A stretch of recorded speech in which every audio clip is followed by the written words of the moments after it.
My parents called me their family servant, until the CEO they wanted to impress called me boss. For 32 years, I was Rebecca Martinez, the daughter my family treated like an unpaid slave.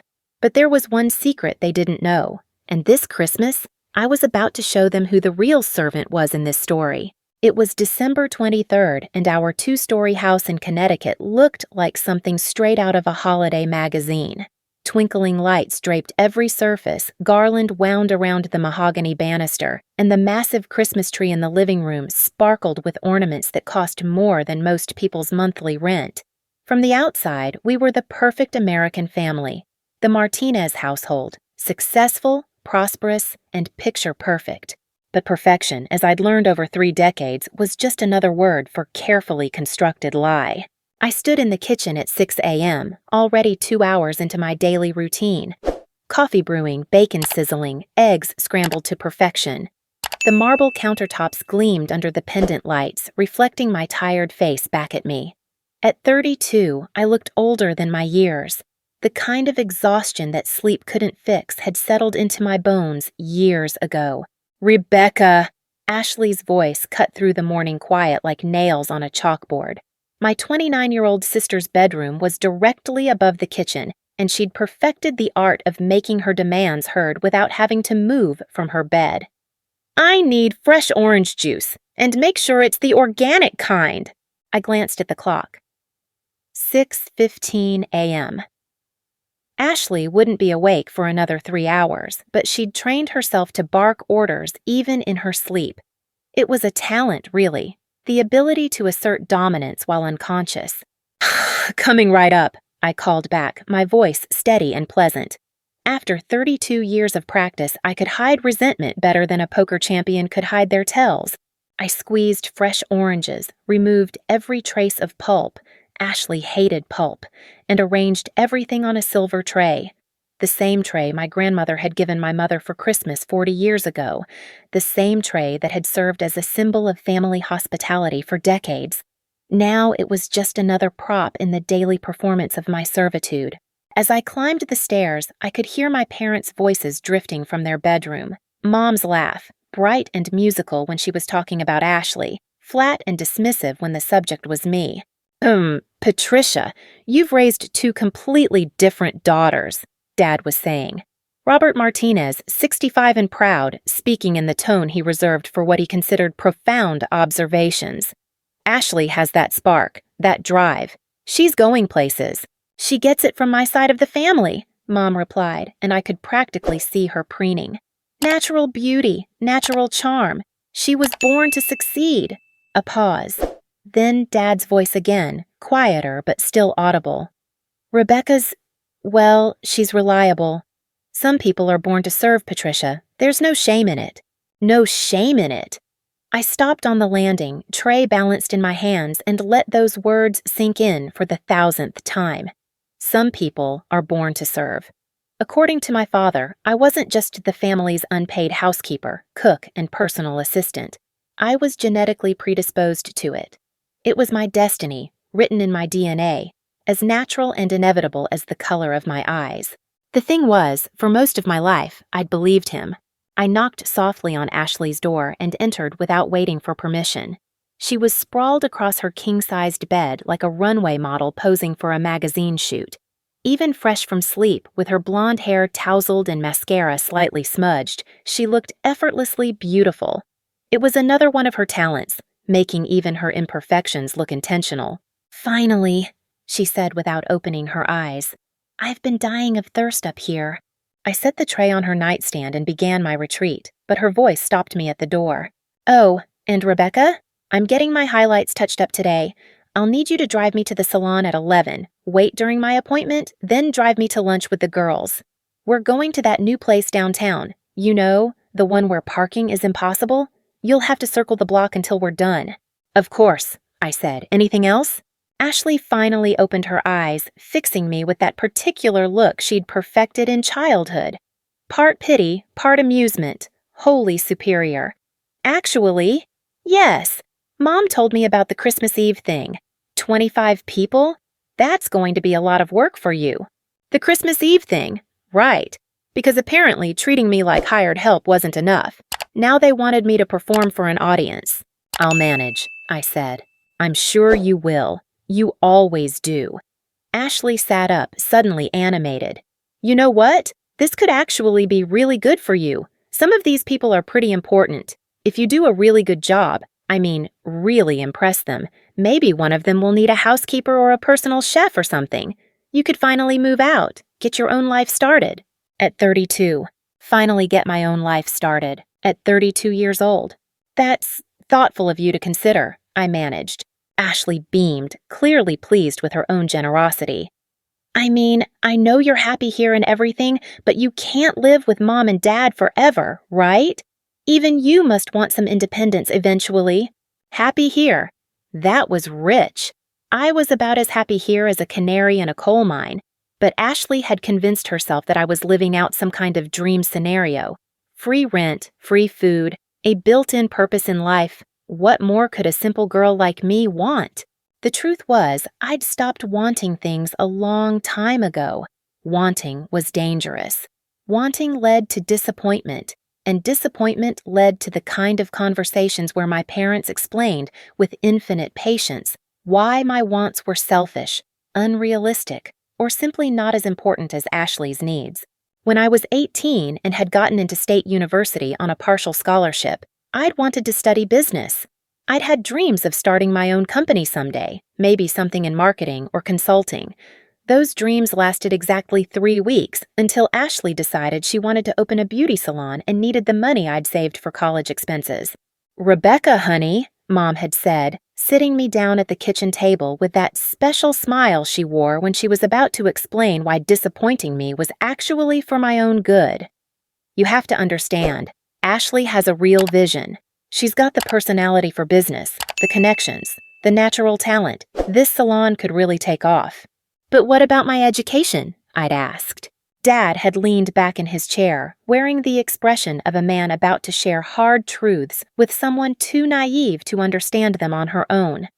"Sweetheart, college isn't for everyone. You're a bright girl, but you're not Ashley. Some people are natural entrepreneurs. Others are natural supporters. There's no shame in knowing which one you are. Natural supporters, born to serve, no shame in it."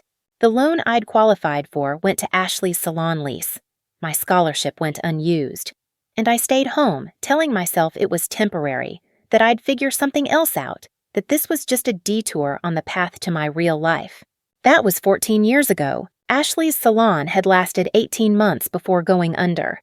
Apparently, natural talent for business wasn't quite enough to overcome complete ignorance about inventory management, customer service, and basic accounting. Who could have predicted that? But by then, I'd become indispensable to the household. Someone had to cook Dad's elaborate breakfasts and manage Mom's social calendar. Someone had to keep track of Ashley's appointments and make sure her car payments were made on time. Someone had to remember birthdays, anniversaries, doctor visits, and hair appointments. Someone had to be the invisible engine that kept the Martinez family machine running smoothly. That someone, it turned out, was me, now. Standing in Ashley's bedroom, watching her stretch like a contented cat, I wondered what my 18-year-old self would think of what I'd become. Would she be proud that I'd kept the family together? Would she understand the nobility of sacrifice, the beauty of selfless service? Or would she be horrified to discover that dreams could be postponed so long they eventually just disappeared? "Anyway," Ashley continued, oblivious to my internal monologue, "make sure you wear something nice, but not too nice, you know. You want to look professional, but not like you're trying to compete with the guests. Mom has that black dress with the white collar, the one that makes you look like a maid in those old movies. That would be perfect. A maid costume for Christmas Eve." "I'll keep that in mind," I said. After leaving Ashley to her morning beauty routine, I made my way back downstairs to continue breakfast preparation. Mom and Dad would be down in 30 minutes, expecting everything to be perfectly arranged. Dad liked his eggs over easy, but not runny, his bacon crisp, but not burnt, his coffee strong, but not bitter. Mom preferred steel-cut oats with fresh berries, Greek yogurt with honey, and green tea steeped for exactly 4 minutes. These weren't unreasonable requests individually, but combined with Ashley's preferences, multiplied by 365 days a year, and expanded to include lunch, dinner, snacks, and special occasions, they formed a comprehensive system of expectations that left little room for error and zero room for my own preferences. I'd gotten so good at anticipating their needs that I sometimes felt like a mind reader. Mom would start to say, "Rebecca, could you?" And I'd already be heading to the closet to get her favorite sweater. Dad would glance at his empty coffee cup and I'd be refilling it before he could ask. Ashley would mention feeling a little stressed, and I'd automatically start running her a bath with lavender salts. It was efficiency bordering on telepathy, the kind of seamless service that made guests comment on how well-trained I was, how lucky my family was to have someone so dedicated. What they didn't see were the years of training that had produced this level of performance. The subtle corrections, the disappointed sighs, the patient explanations of how I could do better next time, the gradual erosion of my own preferences until I genuinely couldn't remember what I liked anymore. Did I prefer coffee or tea? I honestly didn't know. I drank whatever was left in the pot after everyone else had been served. Did I have a favorite color? I wore whatever was practical for the day's tasks and didn't clash with the family's aesthetic. Did I have hobbies, interests, dreams? I had responsibilities. Everything else was selfishness. As I set the table with Mom's good china, the Wedgwood pattern she'd inherited from her mother, I caught sight of my reflection in the dining room mirror. 32 years old, dressed in jeans and a plain sweater, hair pulled back in the same ponytail I'd worn since high school. I looked like what I was, someone who'd learned to take up as little space as possible. But there was something else in that reflection, something my family had never bothered to look for. A sharpness around my eyes, a set to my mouth that spoke of intelligence carefully concealed. I might have been trained to serve, but I hadn't stopped thinking. If anything, years of observation had taught me things about human nature that most people never learned. I'd watched Ashley charm her way through life, leaving a trail of broken promises and unpaid debts. I'd seen how quickly Dad's profound wisdom crumbled when faced with actual problems that required solutions instead of lectures. I'd observed Mom's elaborate social performances, the way she managed her image like a politician running for office. And I'd learned. Oh, how I'd learned. But learning and acting are different things. For 32 years, I'd been a perfect student of family dysfunction, taking careful notes while playing my assigned role. The good daughter, the reliable one. The one who could always be counted on to put everyone else's needs first. That was about to change. At exactly 7:30 a.m., my parents descended the stairs in their matching robes, looking like actors prepared for their morning scene. Dad settled into his chair with a satisfied grunt, unfolding his newspaper with the air of a man surveying his kingdom. Mom took her seat gracefully, already mentally organizing her day. "Good morning, sweetheart," Mom said, and for a moment, I thought she was talking to me. Then, Ashley appeared in the doorway, having somehow managed to shower, style her hair, and apply a full face of makeup in the 20 minutes since I'd left her bedroom. "Morning, family," Ashley said, practically glowing with morning energy. She kissed Dad on the cheek, squeezed Mom's shoulders, and slid into her chair without so much as glancing in my direction. This was the tableau we'd perfected over the decades, the loving family sharing breakfast together, warmed by mutual affection and holiday spirit.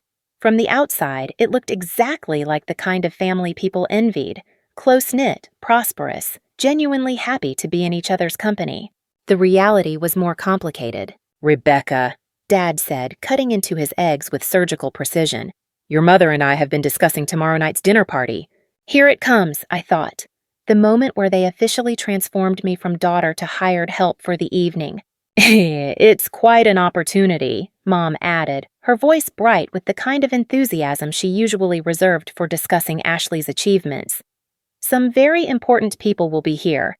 The Johnsons from Dad's firm, the Whitakers from the country club, and—" She paused dramatically. "James Wilson."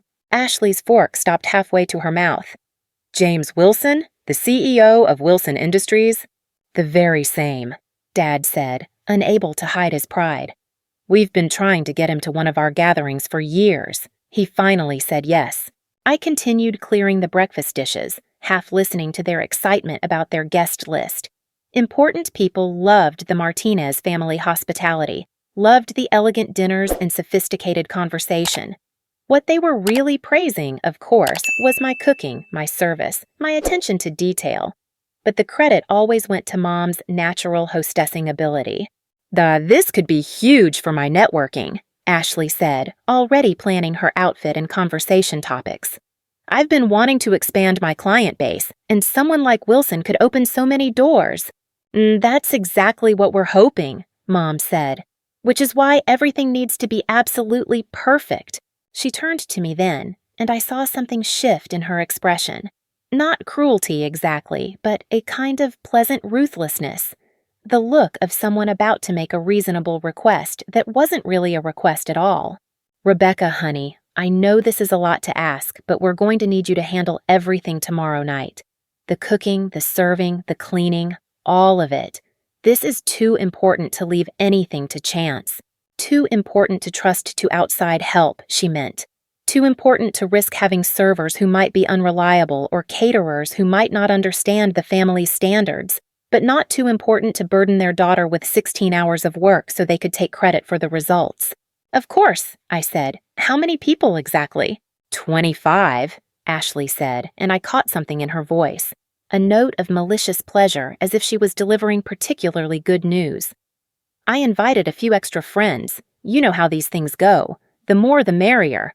25 people, a 5-course meal, wine pairings, appetizers, dessert, coffee service.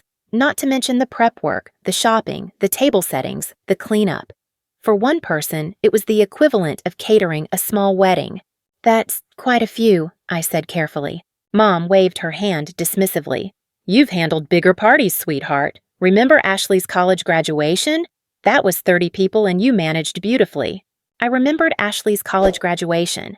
I'd worked for 3 days straight, slept 4 hours total, and ended up in the emergency room with dehydration and exhaustion. But the party had been a success, and that was what mattered.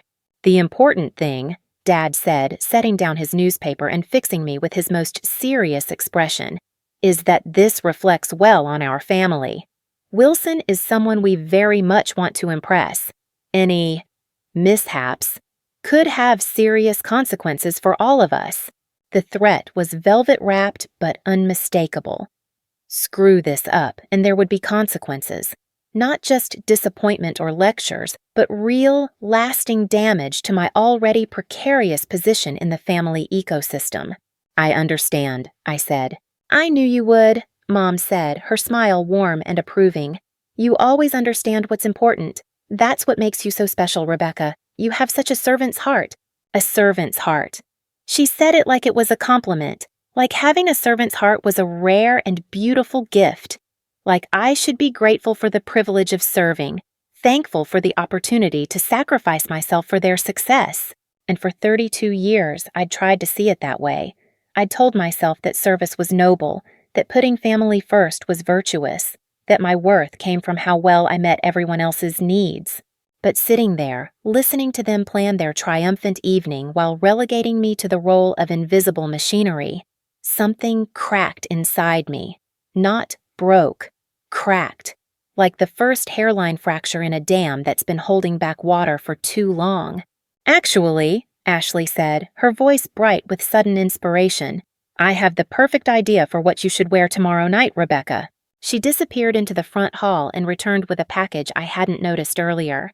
Inside was a black dress with a white collar and matching apron. A maid's uniform, complete down to the last detail. "I ordered this specially," Ashley said, practically bouncing with excitement. "I thought it would be perfect for the evening. Professional, appropriate, and it sends exactly the right message about the level of service our guests can expect." She held up the dress like she was presenting me with a gift, like she'd found the perfect solution to a problem I didn't even know I had. The fabric was nice quality, the cut was flattering, and the style was unmistakably that of domestic help. "You want me to dress like a maid?" I said, not a question. "Well, technically, you'll be acting as our maid for the evening," Ashley said with a laugh. "Might as well look the part. Besides, it's actually really cute. Very classic, very professional." Mom clapped her hands together, delighted. Oh, that's perfect, Ashley. So thoughtful of you to think of that. Rebecca, you'll look lovely. Dad nodded approvingly. Good thinking, Ashley. Presentation matters in situations like these. Our guests will appreciate the attention to detail. They were all looking at me expectantly, waiting for my grateful acceptance of this thoughtful gesture, waiting for me to thank Ashley for her consideration, to express appreciation for their guidance on appropriate attire. Instead, I found myself staring at the dress, really seeing it for what it was. Not a uniform, not a costume, but a symbol. A way of making sure that everyone at the party, including me, understood exactly where I stood in the family hierarchy. I'll think about it, I said finally. Ashley's smile faltered slightly. Think about it? Rebecca, I spent a lot of money on this dress. I thought you'd be excited. I am, I lied. It's just a big evening. I want to make sure everything is perfect.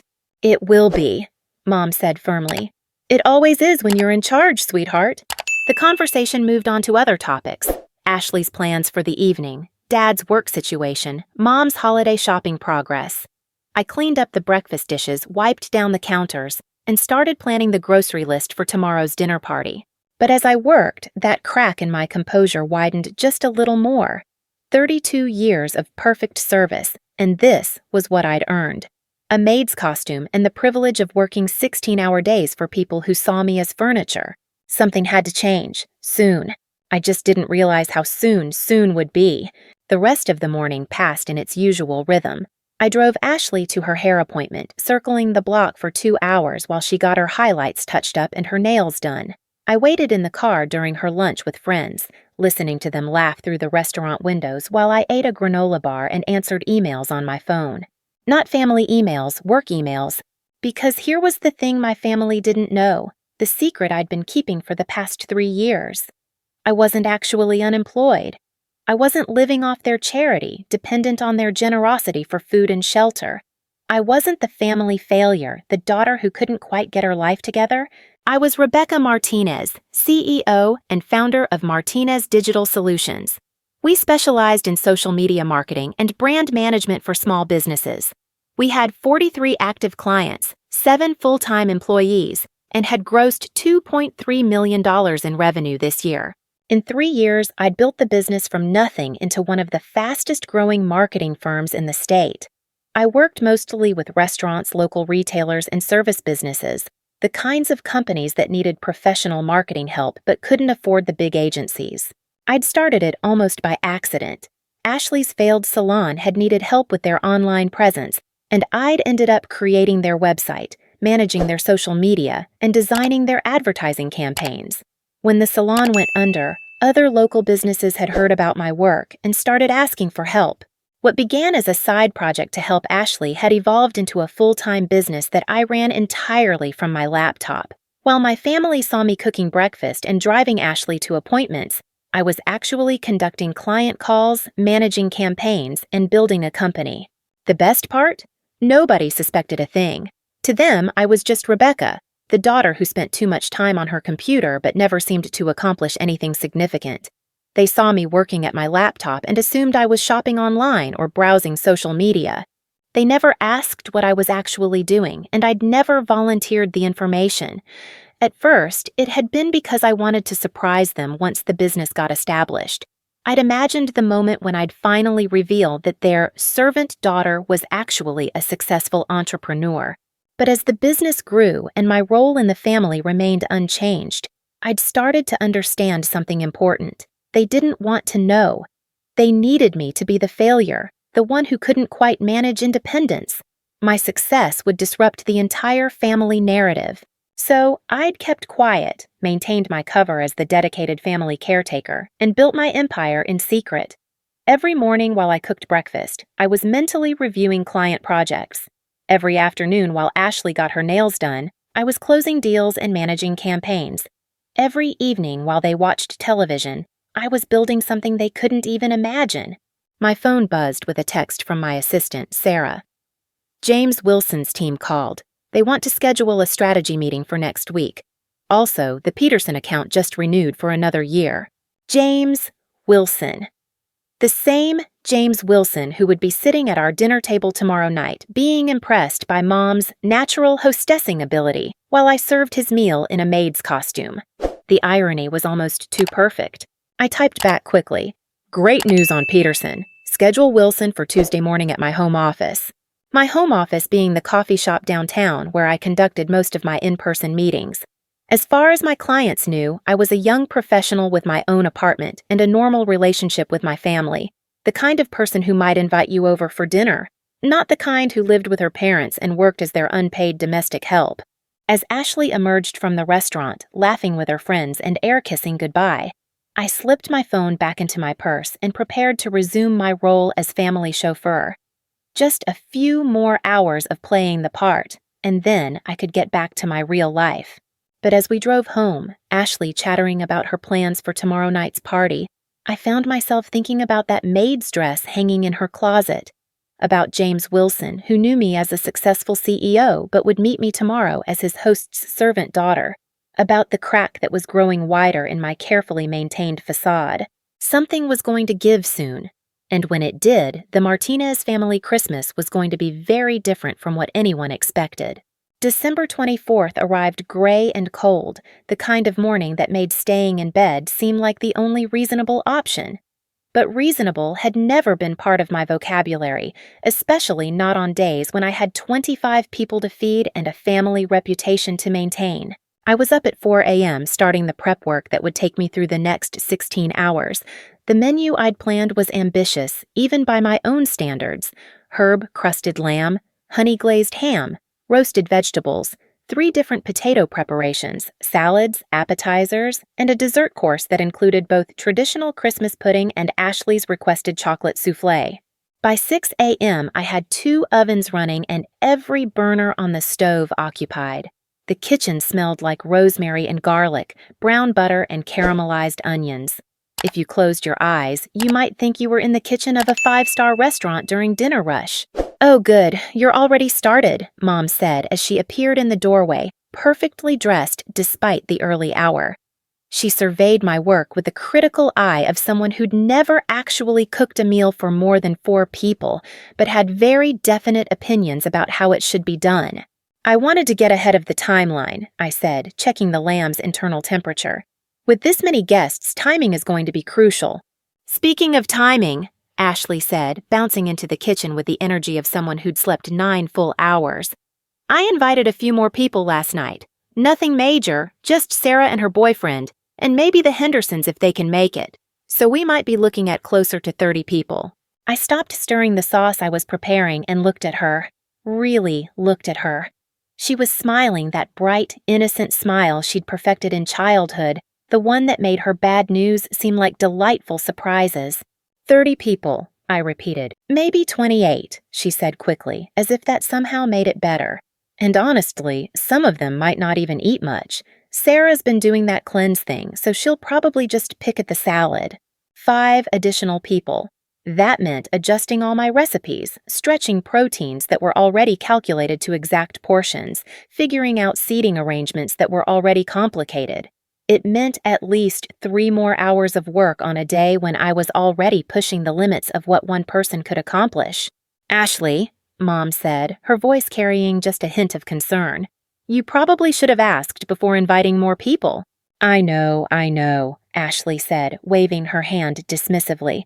"But it's Christmas. The more the merrier, right? Besides, Rebecca always makes too much food anyway. This way, there won't be as many leftovers. Always makes too much food." Because I'd learned through years of trial and error that running out of food at one of Mom's dinner parties was a catastrophe that would be discussed for months. Better to cook for an army than risk the social embarrassment of empty serving dishes. "It's fine," I heard myself say. "I'll adjust the portions." And it would be fine, because I would make it fine. I would work harder, sleep less, stretch ingredients further, and somehow pull off a miracle that would make 30 people think the Martinez family was the most gracious, well-organized host family they'd ever encountered. "You're amazing, Rebecca," Ashley said, kissing my cheek as she headed back upstairs. "I don't know what we'd do without you. What would they do without me?" I'd been wondering about that more and more lately. What would happen if I just wasn't here? If they had to handle their own social obligations, manage their own schedules, solve their own problems? But that was a dangerous line of thinking, and I had work to do. The morning flew by in a blur of chopping, seasoning, and coordinating cooking times. I arranged appetizers on silver platters, polished wine glasses until they gleamed, and set the dining room table with Mom's best china and Dad's collection of crystal stemware. Around noon, Mom appeared in the kitchen carrying the maid's dress Ashley had bought. "I thought you might want to change before the guests arrive," she said, holding up the black uniform with its pristine white collar. "This really is lovely, Rebecca. Very professional." Professional, as if serving dinner in a maid's costume was a career move rather than a humiliation. "I appreciate the thought," I said, "but I think I'll stick with my regular clothes for now. I don't want to get the dress dirty during prep." Mom's smile tightened slightly. "Of course, sweetheart. Just make sure you change before people start arriving. First impressions matter." First impressions. Right. Because the first impression they wanted their guests to have was that the Martinez family employed domestic help, not that their daughter was talented enough to create restaurant-quality meals for 30 people. The afternoon brought its own challenges. The lamb needed constant attention.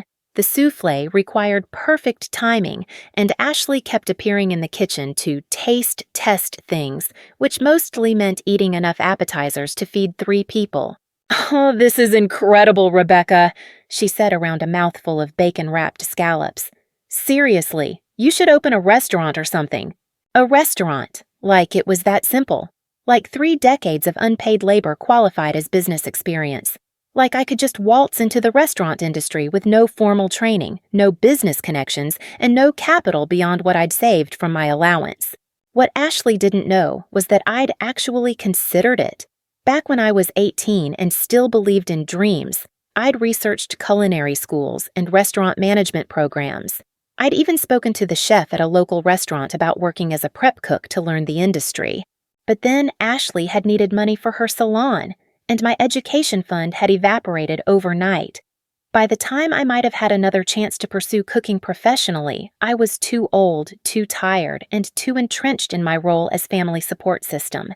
"Maybe someday," I said, which was what I always said when Ashley made suggestions about my hypothetical future.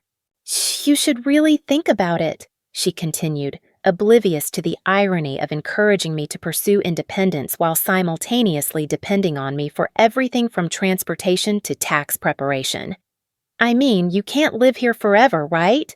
Can't live here forever." She said it like staying was my choice, like I was the one holding on to an arrangement that benefited me more than anyone else. At 5 p.m., I finally allowed myself a 10-minute break. I stepped out onto the back deck, letting the cold December air shock my overheated skin, and pulled out my phone to check messages. 17 new emails from clients, 3 texts from my assistant about urgent projects, and 2 missed calls from potential new business. My other life was humming along perfectly while I played Cinderella for my family's social ambitions. One email caught my attention. "Meeting confirmed, James Wilson, Tuesday 10th a.m. at Cafe Luna." James Wilson. In less than 2 hours, he would be sitting at our dinner table making polite conversation with my parents while I served his meal in a costume designed to emphasize my servant status. On Tuesday, he would be sitting across from me at a coffee shop, discussing marketing strategies for his company's expansion into the Northeast market. The 2 realities felt impossible to reconcile. How could the same person exist in both scenarios? How could Rebecca Martinez, the CEO, and Rebecca Martinez, the family maid, occupy the same universe? But they did, because I made them. For 3 years, I'd performed an elaborate juggling act, keeping my professional success completely separate from my personal humiliation. I'd built a business empire while pretending to be a failure, earned more money than my parents had ever seen while accepting their charity, commanded respect from dozens of clients while enduring daily dismissal from my own family. The mental gymnastics required were exhausting. My phone buzzed with a text from Sarah, my assistant.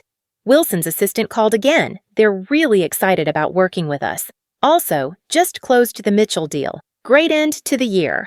Great end to the year. For Martinez Digital Solutions, it had been an incredible year. We'd doubled our client base, hired 3 new employees, and I'd personally earned more than Dad made in his senior position at the law firm. For Rebecca Martinez, the daughter, it had been another year of invisible servitude, unacknowledged sacrifice, and daily reminders that my value lay in my willingness to disappear myself for other people's benefit. The contrast was becoming unbearable. "Rebecca!" Mom's voice cut through the cold air. "People will be arriving soon. You need to get ready." Ready, right? Time to transform from successful business owner to costumed domestic help. I went upstairs to my childhood bedroom, a space that had remained largely unchanged since I was 16. Pink walls, white furniture, and motivational posters that now seemed like cruel jokes. "Follow your dreams," one proclaimed, while another declared, "You can be anything." Anything, apparently, except free. I showered quickly and stood in front of my mirror, looking at the 2 outfits laid out on my bed.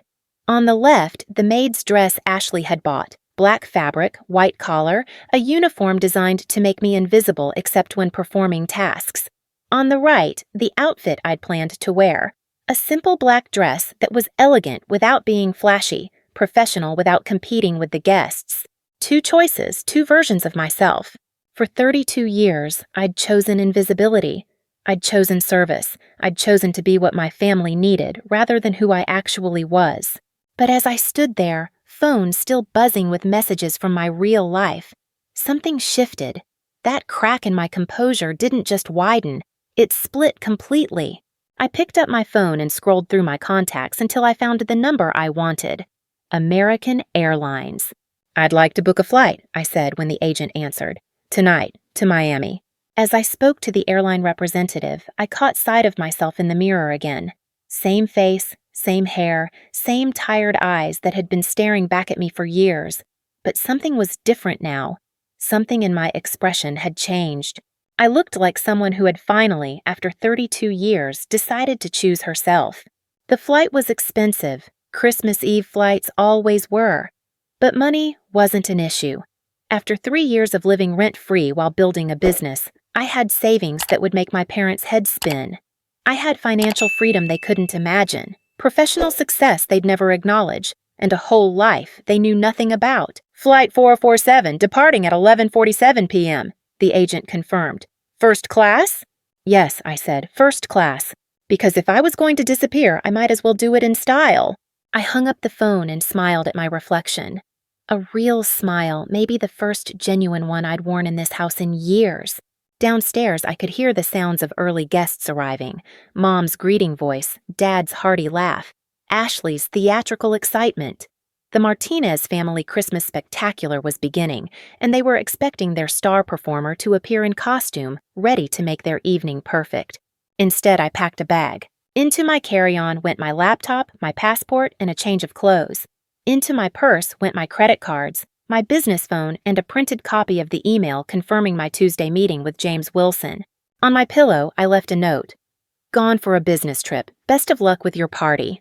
Rebecca, CEO." Then I walked quietly down the back stairs, through the kitchen where my masterpiece dinner was cooking perfectly, and out the side door into the December night. Behind me, I could hear laughter and conversation, the sounds of a party that was about to discover it had no host. In a few hours, 28 or 30 people would arrive expecting a 5-star dining experience, and there would be no one to serve it. The thought should have filled me with guilt. For 32 years, it would have sent me running back inside to resume my position and salvage the evening.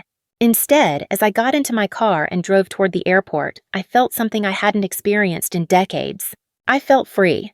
The first thing I did when I landed in Miami at 2:17 a.m. was turn off my phone. Not silent, not airplane mode, completely off.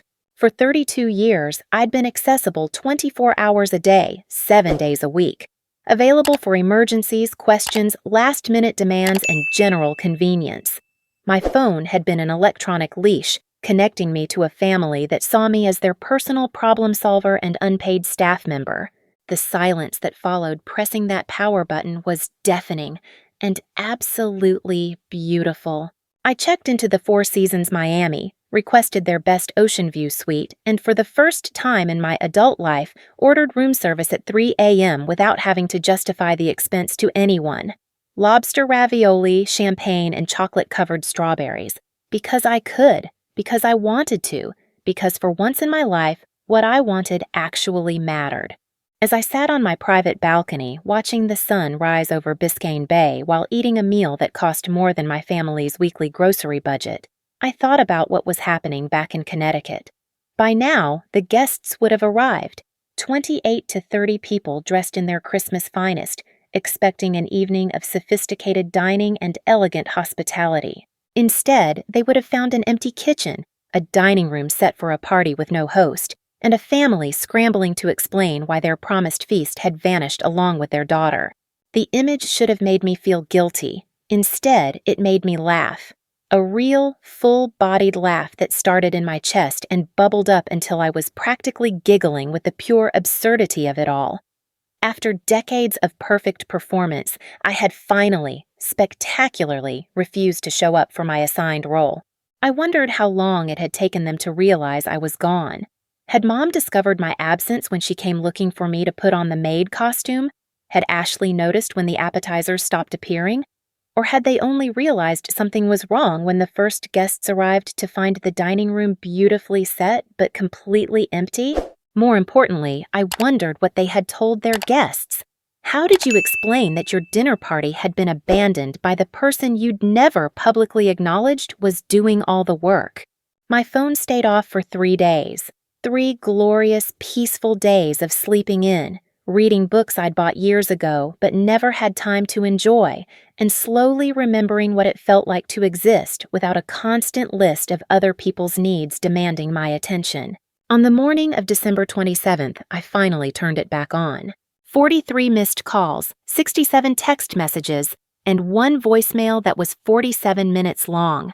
Apparently, Mom had forgotten to hang up and had left me a recording of her entire conversation with Mrs. Henderson about how embarrassing this whole situation has been for the family.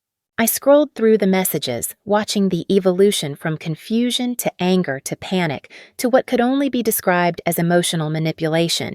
Ashley, 11:52 p.m. Christmas Eve. Rebecca, where are you? People are starting to arrive and we need you. Mom, 12:15 a.m. Rebecca, this isn't funny. Please come home immediately. We have guests. Dad, 12:43 a.m. Young lady, you need to explain yourself. This is completely unacceptable behavior. Ashley, 1:17 a.m. Are you seriously going to humiliate us like this? What is wrong with you?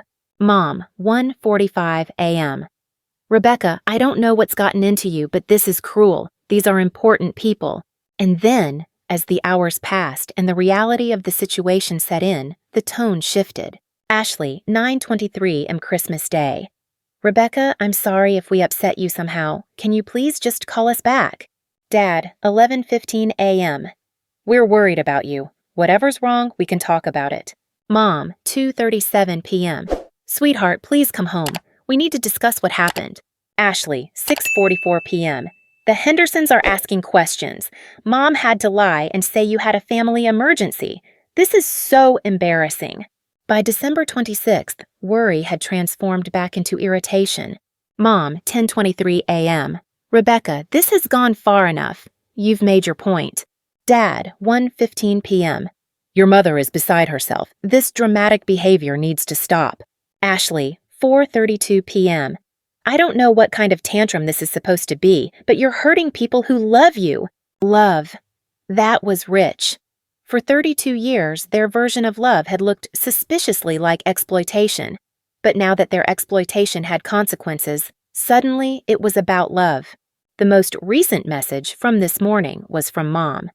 Rebecca, James Wilson has been calling. He says he has a meeting with you. I don't understand what's happening, but you need to come home and explain yourself. James Wilson, right. My Tuesday meeting with the CEO, who had spent Christmas Eve wondering where his host's missing daughter had disappeared to. I smiled, imagining that conversation. Wilson arriving at the party, expecting to meet the Martinez family's successful daughter, only to be told I was mysteriously absent. The awkward explanations, the social embarrassment, the dawning realization that their servant daughter might not be exactly what she appeared to be.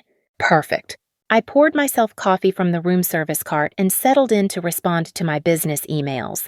41 messages from clients, 12 from my assistant Sarah, and 6 from potential new customers who had been referred by existing clients. Sarah's messages told the story of a business running smoothly without my physical presence, which made sense since I'd been running it remotely from my childhood bedroom for 3 years. Rebecca, her most recent email read, "Hope you're enjoying your vacation. Just wanted to update you on a few things. The Morrison campaign launched successfully on Christmas Day, and engagement is through the roof.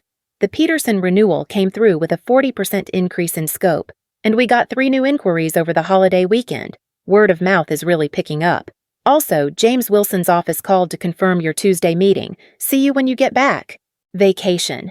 Sarah assumed I was taking a well-deserved break, not staging a rebellion against 3 decades of family servitude. In her world, the world where I was Rebecca Martinez, CEO, taking time off during the holidays was normal, healthy behavior. In my family's world, disappearing during their most important social event of the year was incomprehensible betrayal. The contrast crystallized something I'd been struggling to understand for months. I wasn't living one life with 2 different aspects.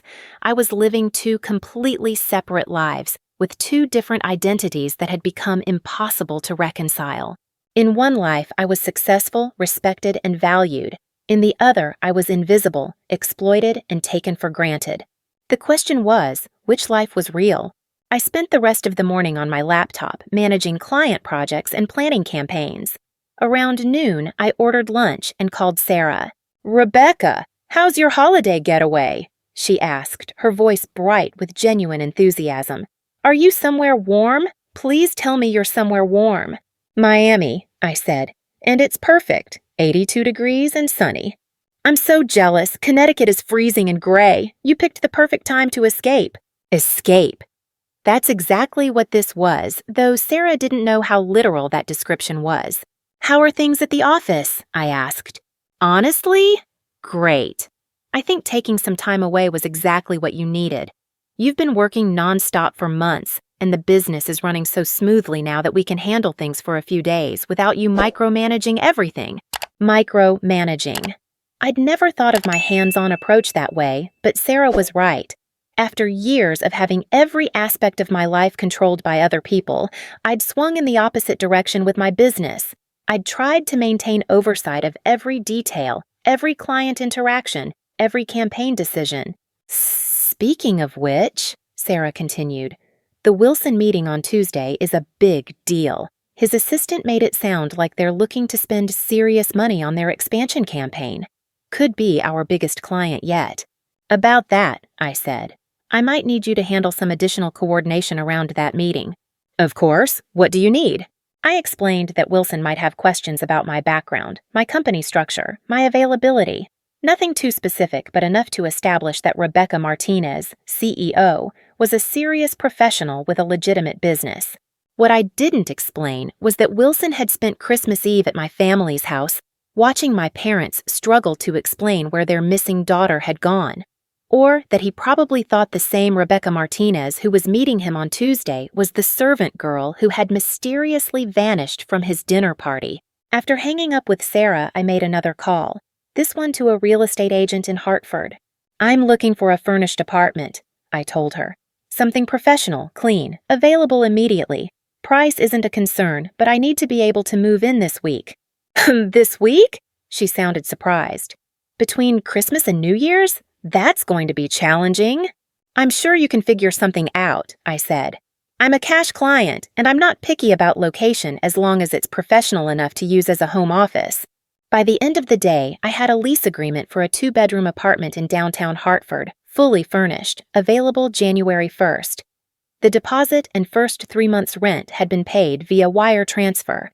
For the first time in my adult life, I was going to have my own space. Not my childhood bedroom in my parents' house, but an actual apartment where I could live like the successful professional I'd become. The symbolism wasn't lost on me.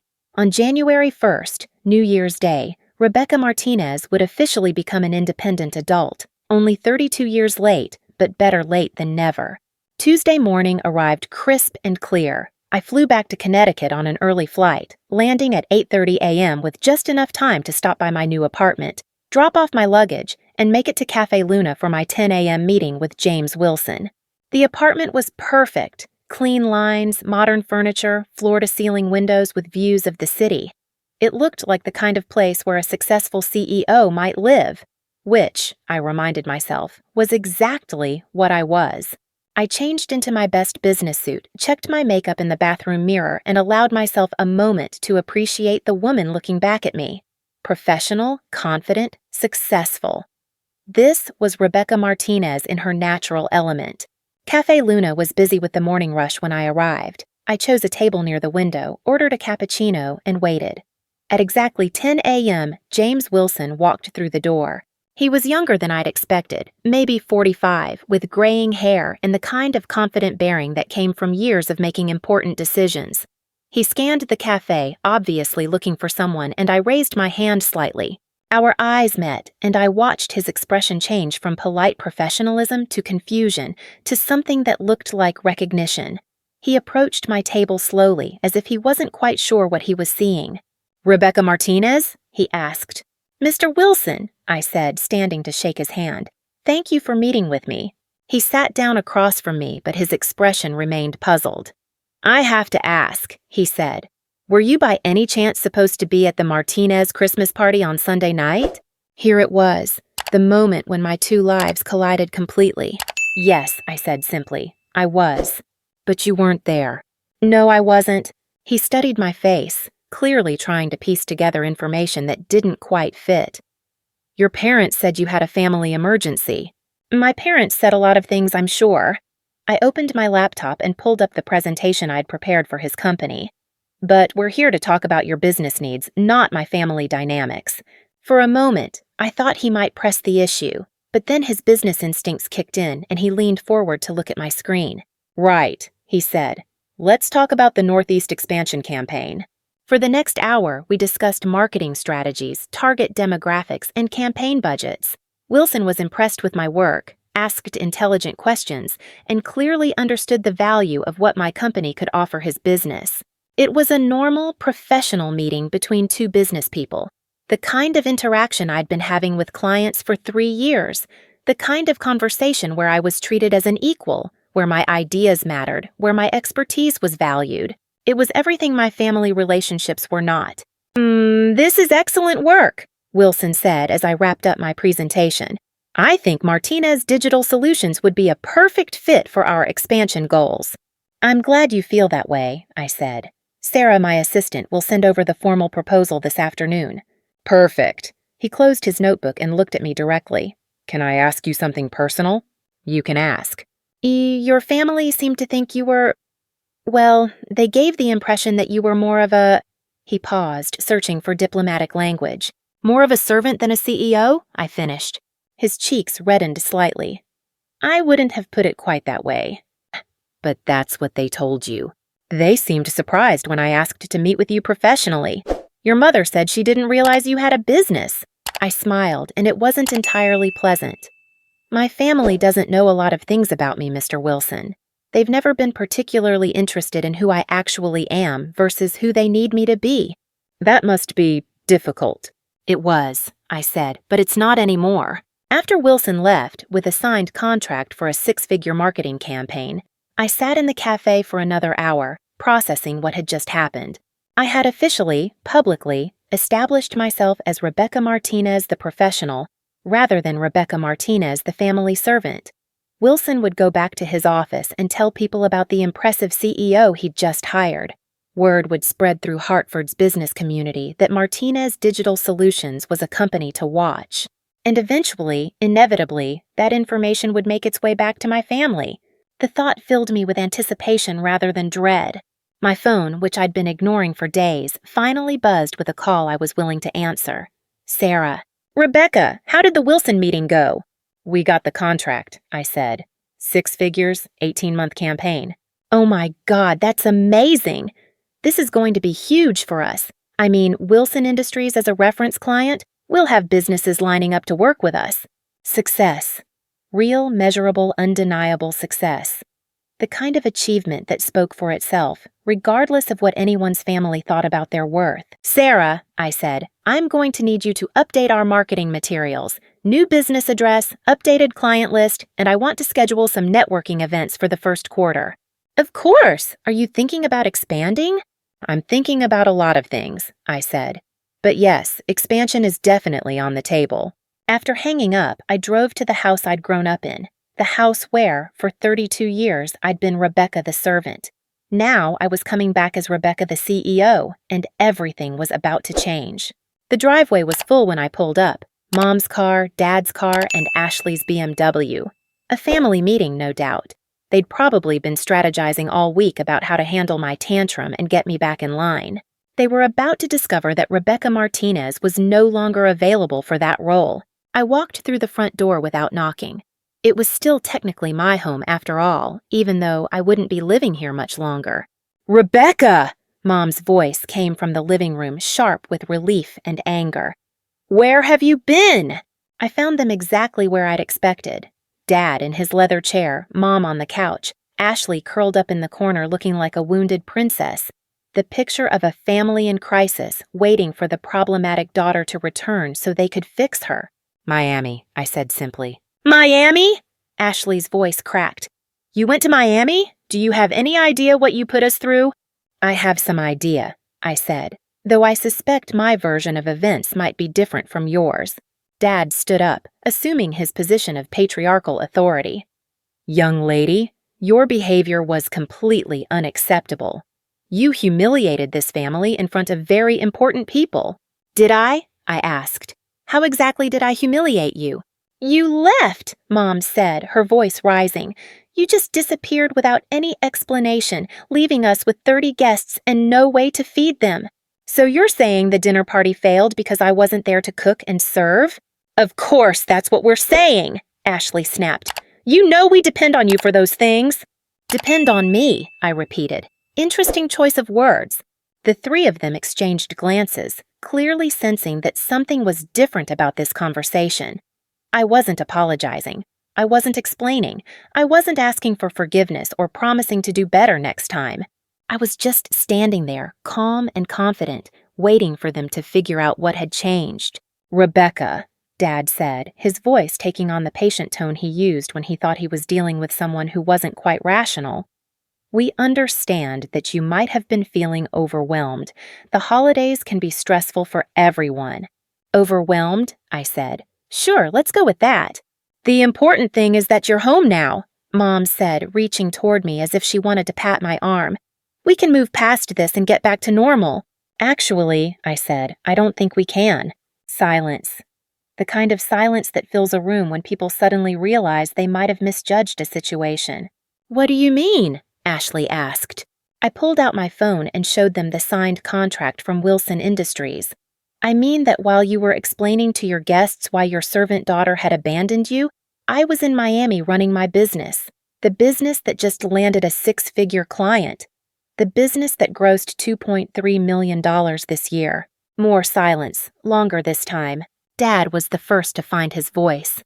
"I don't understand." "I'm the CEO of Martinez Digital Solutions," I said. "I have been for 3 years.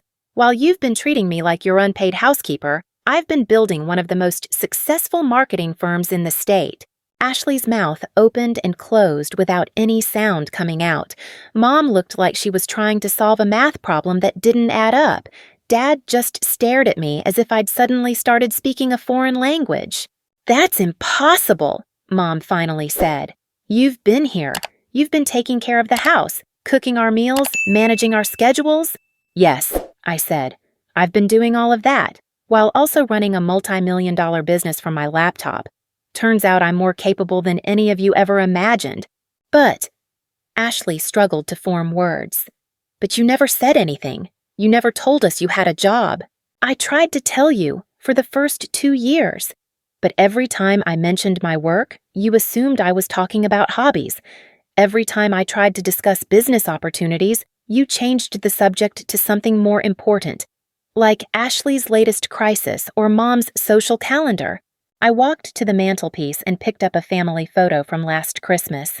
The four of us, smiling at the camera, looking like the perfect American family. It felt like it had been taken in another lifetime.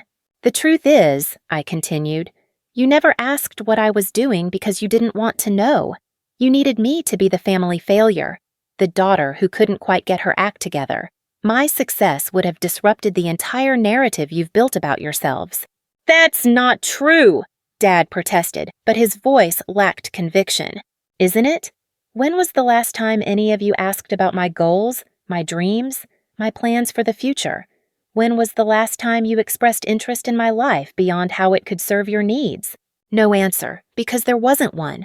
James Wilson, I said, the CEO you were so eager to impress on Christmas Eve? He's my client now. He hired me this morning to manage Wilson Industries' Northeast expansion campaign. 6 figures, 18 months, with potential for renewal. Ashley looked like she might be sick. James Wilson was your meeting? James Wilson was my meeting. The man who spent Christmas Eve wondering where his host's mysterious daughter had disappeared, will now be telling everyone in Hartford about the impressive CEO he just hired. It's going to be an interesting few months for the Martinez family reputation. I set the family photo back on the mantel and turned to face them. I'm moving out, I said. I have an apartment downtown, and I'll be transitioning my business operations there over the next few weeks. Rebecca, Mom said, her voice suddenly small. You can't just leave. We need you. You need a housekeeper, I corrected. You need a cook, a chauffeur, a personal assistant, and someone to manage your social obligations. You don't need me. You never saw me clearly enough to need me. I headed toward the stairs to pack the rest of my belongings, but Ashley's voice stopped me. So that's it? She said. You're just going to abandon your family? I turned back to look at her. Really look at her. 29 years old, beautiful, privileged, and completely unable to take care of herself because she'd never had to learn how. Ashley, I said gently, I'm not abandoning you. I'm finally giving you the opportunity to grow up, all of you. As I climbed the stairs to my childhood bedroom for the last time, I could hear them talking in urgent whispers, planning, probably, strategizing how to win me back, how to convince me to resume my role, how to manage the social implications of my rebellion. But as I packed my remaining belongings into boxes, I felt nothing but relief. For the first time in my adult life, I was choosing myself. I was choosing my own success, my own happiness, my own future. I was finally free. 6 months later, Martinez Digital Solutions had expanded to 12 employees and grossed over $4 million. We'd moved to a larger office space, landed several Fortune 500 clients, and I'd been featured on the cover of Hartford Business Weekly as CEO to Watch. The article mentioned that I'd started the company while overcoming significant personal challenges and had built it into a major regional success story. It didn't mention my family, and I hadn't given any quotes about my background. But Hartford was a small city, and word traveled fast. By now, everyone in the business community knew that Rebecca Martinez, the successful CEO, was the same Rebecca Martinez who had walked away from her family's Christmas party to build an empire. My parents had hired a housekeeper, an actual employee who got paid for her work. Ashley had moved back home after her latest business venture failed, and from what I'd heard through mutual acquaintances, she was struggling to adjust to a world where she couldn't just snap her fingers and have her needs met. They'd called a few times in the first month, mostly to ask for money or help with various crises. I'd listened politely and referred them to appropriate resources: housekeeping services, financial advisors, life coaches, professional help for professional problems. I'd never gone back to being their unpaid solution. The day the Business Weekly article came out, I got a text from Ashley. Saw the article. I'm proud of you. It was the first time anyone in my family had ever said they were proud of me. I didn't respond, but I kept the message. Some stories end with reconciliation, with families learning to appreciate what they'd taken for granted, with everyone growing and changing and finding new ways to love each other. This wasn't that kind of story. This was the story of a woman who spent 32 years serving other people's dreams before finally deciding to pursue her own.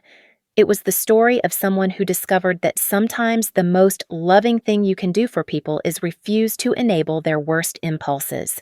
It was the story of Rebecca Martinez, who learned that she didn't need her family's approval to be successful, their recognition to be valuable, or their love to be worthy. She had found all of those things in herself, and that, it turned out, was enough.